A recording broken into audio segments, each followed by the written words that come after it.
2 dozen প্রার্থীর বিরুদ্ধে ঋণ খেলাপের অভিযোগ এবং দ্বৈত নাগরিকত্ব ছাড়ার দালিলিক প্রমাণ না থাকা সত্ত্বেও নির্বাচনে তাদের অংশ নিতে পারাকে এবারে নির্বাচনের উল্লেখযোগ্য ব্যর্থতা হিসেবে চিহ্নিত করেছে সুশাসনের জন্য নাগরিক সুজন। সকালে জাতীয় প্রেস ক্লাবে এক সংবাদ সম্মেলনে তুলে ধরা বিশ্লেষণে এই মন্তব্য উঠে আসে। নির্বাচন সংস্কার কমিশনের সুপারিশগুলোর বাস্তবায়ন করা হলে নির্বাচন নিয়ে কোনো প্রশ্ন উঠত না বলেও মন্তব্য করেন সুজনের সম্পাদক বদিউল আলম মজুমদার। নারী প্রার্থীর সংখ্যা কোন দল থেকে এসছে সেটা বলা হয়েছে। ত্রয়োদশ জাতীয় সংসদ নির্বাচন ও গণভোট কেমন হলো, কোন কোন মানদণ্ডে উত্তীর্ণ হলো, গ্রহণযোগ্য নির্বাচন আয়োজনে কোন কোন জায়গায় আরও কাজের সুযোগ আছে, সেসব নিয়েই জাতীয় প্রেস ক্লাবে সুশাসনের জন্য নাগরিক সুজনের এ সংবাদ সম্মেলন। ইউরোপীয় ইউনিয়ন খুবই বড় দল পাঠিয়েছিল, সেটা আংশিকভাবে পড়ছে, অসুবিধা নেই। যেখানে 14 পৃষ্ঠার পর্যবেক্ষণ তুলে ধরা হয়। সার্বিক এই বিশ্লেষণে বলা হয়, ত্রয়োদশ জাতীয় সংসদ নির্বাচন আংশিকভাবে গ্রহণযোগ্যতা অর্জন করেছে। গণভোট প্রক্রিয়া শান্তিপূর্ণ হলেও কিছু এলাকায় প্রভাব বিস্তারের বিচ্ছিন্ন অভিযোগ ছিল। সামগ্রিক বিচারে নির্বাচনটি গ্রহণযোগ্যতা অর্জনে সক্ষম হয়েছে।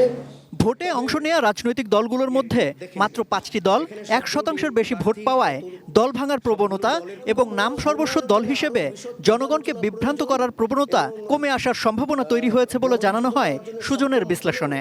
সেই সাথে এবারের নির্বাচনে ঋণ খেলাপি ও দ্বৈত নাগরিকদের অংশগ্রহণ নিয়ে দুটি নেতিবাচক দিকও তুলে ধরে সুজন। প্রায় 2 ডজন প্রার্থী অভিযুক্ত ঋণ খেলাপি এবং বেশ কয়েকজন দ্বৈত নাগরিকত্ব ত্যাগের দালিলিক প্রমাণ না থাকা সত্ত্বেও নির্বাচনে অবাধে প্রতিদ্বন্দ্বিতা করতে পারা এবারে নির্বাচনের সবচেয়ে উল্লেখযোগ্য ব্যর্থতা হিসেবে চিহ্নিত হতে পারে।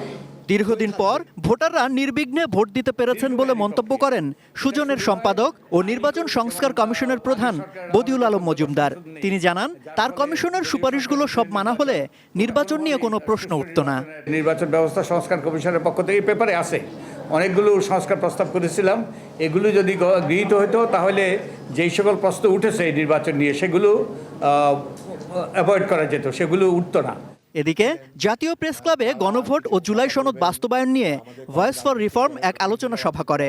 সম্প্রতি জুলাই সনদ বাস্তবায়ন নিয়ে শঙ্কা দেখা দিলেও গণভোটে পাওয়া জনরায়ের বাস্তবায়ন হবে বলে প্রত্যাশার কথা জানান উপস্থিত বক্তারা। জুলাই সনদ হয়েছিল এবং সেই সনদের যে সংস্কারের প্রত্যাশাগুলো জাতিগতভাবে আমরা প্রত্যাশা করি, সেটা যাতে অবিলম্বে বাস্তবায়ন হয়। সম্রাট আনোয়ার, এটিএন নিউজ, ঢাকা।